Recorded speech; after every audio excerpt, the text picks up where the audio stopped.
தந்தைக்கும் மகனுக்கும் தூய ஆவியாருக்கும் ஆட்சிமை உண்டாவதாக. தொடக்கத்தில் இருந்தது போல இப்பொழுதும் எப்பொழுதும் என்றென்றும் இருப்பதாக. ஆமேன். தந்தை, மகன், தூய ஆவியாரின் பெயராலே. ஆமேன்.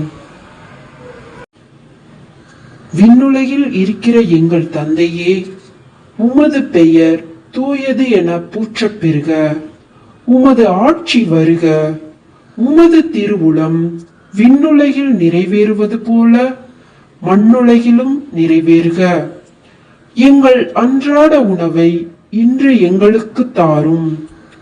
எங்களுக்கு எதிராக குற்றம் செய்வோரை நாங்கள் மன்னிப்பது போல எங்கள் குற்றங்களை மன்னியும்.